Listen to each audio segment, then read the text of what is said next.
kita tanya dengan saksi yang kita punya ada, oh ini komitmen. Setelah hari ketiga saya putuskan, dia ini perlu pendampingan hukum. Karena rasa kemanusiaan saya.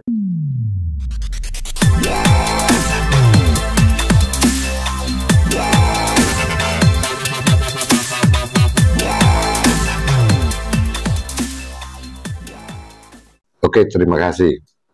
Sebelum kami dari Lopom Jakarta Merah Putih memegang kuasa hukum Pak RT dan anaknya Pak Kapi, tentu kita berapa kali sudah survei, sudah ke lapangan, bahkan sudah ketemu. Setelah ketemu, saya tanya jawab dan sebagainya dengan fakta-fakta kita pegang, maka kita dari Lopom Jakarta Merah Putih mendampingi secara hukum kepada klien kami, Pak Pasren dengan Pak Kafi. Dan itu sejak tanggal 25 Juni 2024. Nama Abdul Pasren selaku Ketua RT, dan anaknya Kafi yang menjadi saksi kunci dalam kasus Vina Cirebon pada 2016 silam terus menjadi sorotan, bahkan menjadi tokoh yang paling dicari lantaran diduga kuat menjadi dalang kesaksian palsu. Tak hanya itu, atas dugaan kesaksian palsu tersebut, keluarga terpidana kasus Vina Cirebon akhirnya melaporkan RT Pasren ke Bareskrim didampingi oleh Deddy Mulyadi. Abdul Pasren atau kerap disebut RT Pasren akhirnya muncul ke permukaan dan dampingi oleh tim kuasa hukumnya. Yang menarik, tim kuasa hukum yang mendampingi RT Pasren ini nggak kaleng-kaleng, bahkan salah satunya adalah mantan petinggi polisi Brigjen Pol Purnawirawan Siswandi. Bahkan deretan tim pencari fakta kasus Vina Cirebon pun ikut menjadi kuasa hukum RT Pasren, seperti Elza Syarif dan Pitra Romadoni Nasution. Terhadap hukum, saya paling tidak suka. Saya tidak suka ya gitu asumsi, tidak suka bully, tidak suka ini. Kita bicara hukum ini. Oke Pak, bisa diceritakan sebagai saksi kunci nih ya, banyak yang mengatakan Pak RT ini menjadi saksi kunci di kasus Vina ini. Kenapa Pak RT-nya sekarang baru memberikan muncul atau tampil di Pak RT selama ini sebelum tanggal 25 Juni 2024 bukan kita kuasa hukumnya. Silakan ditanya dia di mana. Kenapa baru sekali ini dia muncul? Dan Pak RT sama Pak Kafi tidak pernah konvers sekalipun. Ya, setelah kita pegang, kami konvers mulai tanggal 1. Ya. Ditanya, kemana Pak RT? Ada. Pak Kafi ada. Nanti saya lihatkan. Tapi belum domainnya untuk diwawancarai. Setuju, saya perlihatkan kehadiran mereka. Memang seperti apa sih Pak kronologi sebenarnya kejadiannya sambil menimbulkan ini kan sampai apa ya bisa dibilang ini simpang siur gitu, ada yang bilang seperti itu, seperti apa sih Pak sebenarnya? Ya namanya pendapat orang, silakan aja. Kalau saya kan versinya, saya yakinkan bahwa keterangan putusan di pengadilan tetap komitmen, tetap dia menyatakan itu. Orang menyatakan boleh bahwa mereka para terpidana itu yang sekarang bilang menyatakan dulu menginap di rumah Kafi yang bapaknya Pasren ketua RT tidak ada. Tanggal 27 malam minggu, ya mereka menyatakan tidak ada di rumah saya orang lain pun yang tidur. Dan kunci rumah itu dipegang oleh Pak RT. Sama bapaknya Kafi. Kafi tidak pernah memegang kunci. Ya. Orang menyatakan Kafi membuka pintu. Dari mana kuncinya? Dan seandainya pun tidur di situ, mungkin nggak muat. Mungkin berdebu. Ya. Ada orang menyatakan bahwa mereka pelaku ini terpidana tidak saling mengenal. Bagaimana orang tidak saling mengenal bisa bersatu tidur di satu tempat. Dan yang punya tempat bilang tidak ada. Masa tamunya ngeyel gitu loh. Muncul lagi opini. Ada ketua RW menyatakan melihat. Saya tanya kemarin di lapangan. Berapa jarak rumah kamu sama rumah RW? 1 kilometer. Masa iya kelihatan malam-malam? Jangan timbul-timbul yang enggak. Kita versi hukum. Nanti kita hadapin aja proses hukumnya di pengadilan. Ini menguatkan bahwa saatnya bahwa RT ini sesuai dengan BAP pertama gitu ya Pak? Betul, Seperti itu ya, Pak? betul. Dan yang belum tahu bahwa kasus ini sudah dipraperadilkan di level Pengadilan Negeri Cirebon.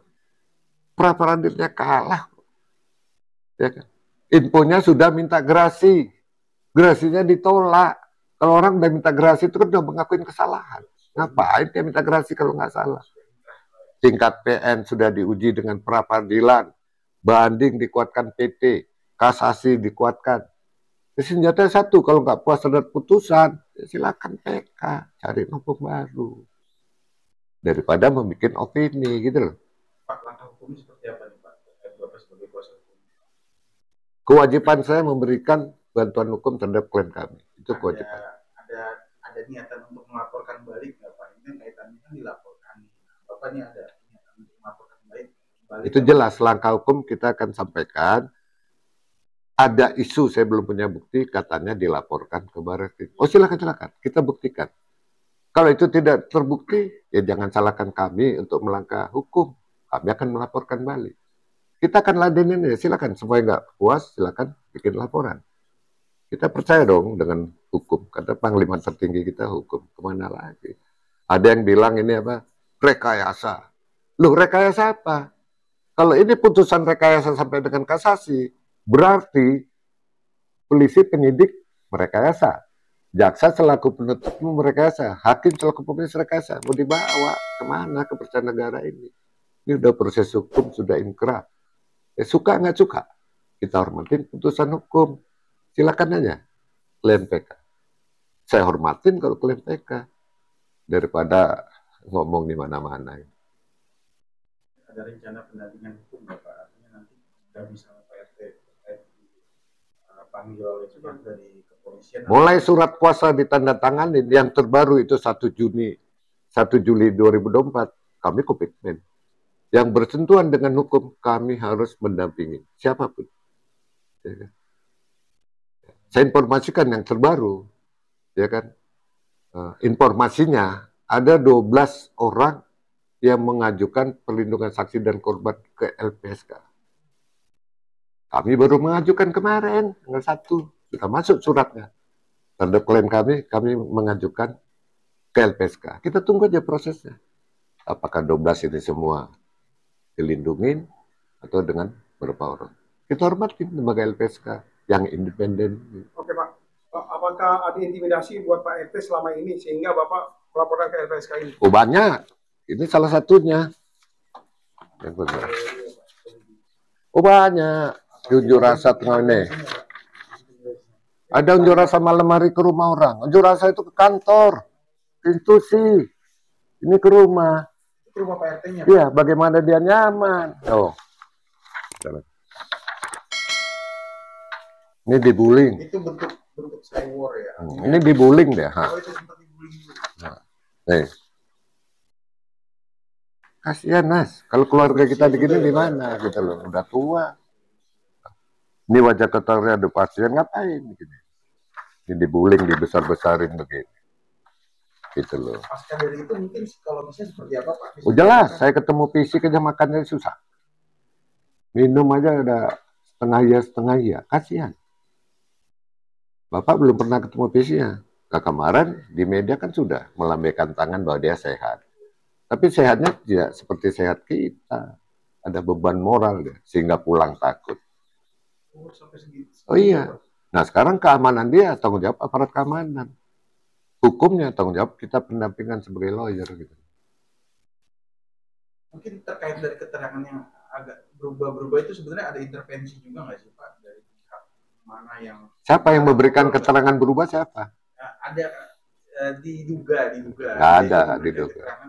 Hukum itu pasti secara fakta, tidak ada duga-dugaan itu dihukum. Bahaya kita kalau negara ini nanti duga terus opini. Dia tidak pernah memberikan apapun terhadap semua orang. Sampai hari ini, sampai kita dampingin. Nanti kalau mau tahu dia, saya hadirkan bahwa dia ada. Nanti kan di persidangan pasti dipanggil, mudah-mudahan dipanggil. Akan menjelaskan. Kita tunggu aja.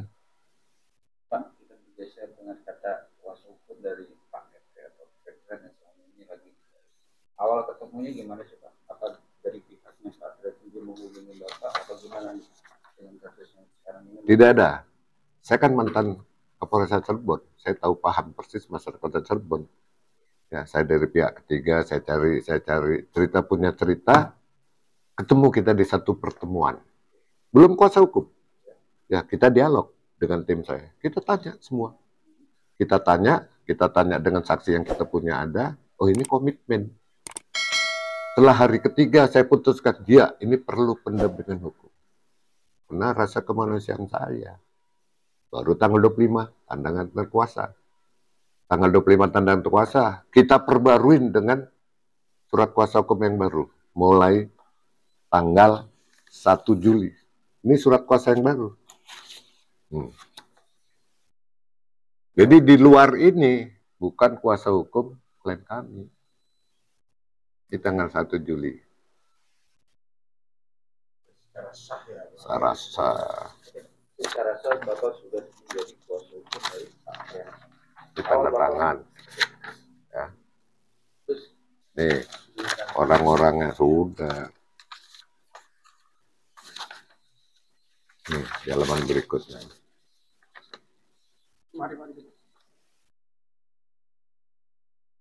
Ini tentu kita bagi, tidak mungkin semua kuasa hukum dalam satu acara. Ya. Kita bagi dengan satu suara pendapat kita tim daripada lawyer. Bapak kan sudah menjadi kuasa hukum sah. Awal Bapak bertanya dengan kasus ini, fakta apa yang dia bilang dari Pak dan sendiri dengan BAP di 2016? Iya, putusan dari Hakim Agung saya perlihatkan. Putusan pra-peradilan kalah saya perlihatkan. Komitmen dia cerita tidak berubah-berubah. Kalau dia ngarang, beda hari, beda waktu, tentu nggak sinkron. Ini komit semua sama. Ya, bapaknya saya pisahkan, sama keterangannya.